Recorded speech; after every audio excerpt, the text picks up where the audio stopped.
اس سے پہلے بھی ایسے منظر میں نے بھی صرف ٹی وی اسکرین پر ہی دیکھے تھے، جن سے آج حقیقت میں سامنا کرنا پڑ رہا تھا۔ میں گھبرایا نہیں، کیونکہ لیڈر ہونے کے ساتھ ساتھ میں ایک کمانڈر بھی تھا، جو کہ ہر قسم کے حالات کا سامنا کرنا بڑی اچھی طرح جانتا تھا۔ آرمی ہاؤس کے قریب پل سے گزرتے ہوئے اچانک ایک اور دھماکہ ہوا۔ دھماکے سے کئی گنا زیادہ شدت کے احاطے کے، جس نے بلٹ پروف 3 ٹن کی مرسیڈیز گاڑی کو ہوا میں اس قدر بلند کیا اور چاروں ٹائرز پھٹ گئے۔ جب میں نے پیچھے مڑ کر دیکھا تو دھماکے کی وجہ سے دھواں کالی گھٹاؤں جیسا محسوس ہو رہا تھا اور ہر طرف چیزیں بکھری پڑی تھیں۔ میں جب آرمی ہاؤس کی طرف کی حدود میں داخل ہوا تو اپنے deputy military secretary Asim Bajwa نے بتایا کہ یہ آپ کو قتل کرنے کی کوشش کی گئی ہے۔ میں اپنے گھر کے اندر داخل ہوا اور اپنی بیوی کو آواز دی اور لانچ میں بیٹھی اپنی والدہ کے پاس گیا، اور اتنے میں میری بیوی صحبہ بھی آ گئی۔ صحبہ بھی میری طرح ایک بہادر خاتون ہے، جو کبھی بھی مشکل حالات کو دیکھ کر نہیں گھبرائی اور ہمت سے کام لیا، چاہے وہ ہائی جیٹ جہاز ہو، پہاڑوں کے کنارے پتلے سے راستے یا جان لیوا موسم۔ میں نے صحبہ کو خاموش رہنے کا اشارہ کیا، کیونکہ میں نہیں چاہتا تھا کہ اس حملے کا ذکر میں اپنی والدہ سے کروں۔ چونکہ دھماکہ آرمی ہاؤس کے قریب ہونے کی وجہ سے صحبہ کو صاف سنائی دیا تھا، میں نے صحبہ کو تسلی دی کہ میں بالکل ٹھیک ہوں اور مجھے کچھ نہیں ہوا۔ میں کچھ دیر بعد اسی دھماکے کی جگہ جائزہ لینے پہنچا، اور وہاں موجود وہ پل ٹوٹ چکا تھا اور زمین میں قریب 7.5 فٹ گہرا شگاف تھا، اور وہاں موجود عینی شاہدین مجھے دیکھ کر بہت خوش ہوئے اور حیران بھی۔ اپنی والدہ سے اس بات اور اس حملے کو چھپانا زیادہ دیر تک ممکن نہ تھا، کیونکہ اگلے ہی دن اخبار اور ٹی وی پر یہ سب نمایاں تھی، اور عزیز اور رشتہ داروں نے جب گھر ٹیلی فون سے رابطہ کر کے میری خیریت دریافت کی تو والدہ کو اس بات کا علم ہو گیا کہ مجھ پر کل جان لیوا حملہ ہوا ہے۔ مجھ پر حملے کی خبر نے پاکستان کی پولو میچ کی جیت اور صدام حسین کی گرفتاری کو پردہ پوش کر دیا۔ اس واقعے میں عام شہری کی طرح سڑک پر روانہ ہو جاتا تھا، لیکن اس واقعے کے بعد حالات کچھ بدل گئے۔ میری روانگی کے لیے سڑک کو بند کیا جاتا اور اسپیشل سیکیورٹی اہلکار ڈیوٹی پر تعینات کیے جاتے، اور حفاظتی انتظامات مزید سخت کیے گئے۔ ابھی اس حملے کا ذکر تھما ہی تھا کہ 25 دسمبر 2003 جو پاکستان میں سرکاری چھٹی کا دن ہوتا ہے اور اس کو یوم قائد بھی کہا جاتا ہے، میں اسلام آباد میں ایک کانفرنس سے خطاب کر کے دوپہر 1 بجے کے قریب واپس آرمی ہاؤس کی طرف روانہ تھا۔ میرے ساتھ chief security officer colonel Ayaz اور امدادی کیمپ کے سربراہ میجر تنویر بھی اپنی اپنی گاڑی میں میرے ہمراہ تھے، اور اس دن بذریعہ ایک سوزوکی وین جس میں بم نصب تھا دوبارہ سے قاتلانہ حملہ کیا گیا مجھ پر، اور اس کے بعد اچانک سے ایک اور دھماکہ ہوا، جس کے نتیجے میں میری گاڑی کی فرنٹ سکرین جو کہ بلٹ پروف تھی ٹوٹ گئی، اور دوبارہ سے ہر طرف چیخو پکار اور انسانی لاشیں گری پڑی تھیں۔ سیاہ دھواں بادلوں کی طرح اڑنے لگا اور گاڑی کے چاروں ٹائر دوبارہ پھٹ چکے تھے، لیکن یہ گاڑی اس طرح سے تیار کی گئی تھی کہ یہ ٹائر کے بغیر بھی 50 سے 60 کلومیٹر کا سفر طے کر سکتی ہے۔ میں نے اپنے ڈرائیور جان محمد کو زور سے چلا کر بولا، ریس دبا اور یہاں سے نکل، اور جان محمد نے ایسا ہی کیا۔ اس نے بنا ٹائر کے گاڑی کو، چنگاریاں نکلتی ہوئی گاڑی، شور مچاتی گاڑی کو آرمی ہاؤس کی طرف لے گیا۔ یہ دھماکہ اتنی زوردار تھا کہ چیخو پکار کی وجہ سے صحبہ پوش میں آئی باہر کے حالات دیکھنے۔ جب اسے بنا ٹائر کے گھسیٹتی ہوئی گاڑی گھر کی طرف آتے ہوئے دکھی، جس میں سے شدید دھواں نکل رہا تھا اور گاڑی کو کافی زیادہ نقصان پہنچا تھا، صحبہ دیکھ کر چیخ اٹھی۔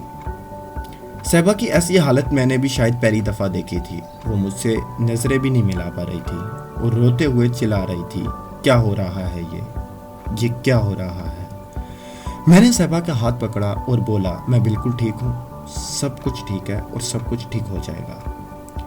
جب اس کے حالات بہتر ہوئے میں باہر گیراج میں آیا اور گاڑی کی حالت دیکھی. مجھے یقین نہیں آ رہا تھا کہ ہم صحیح سلامت پہنچ کیسے گئے.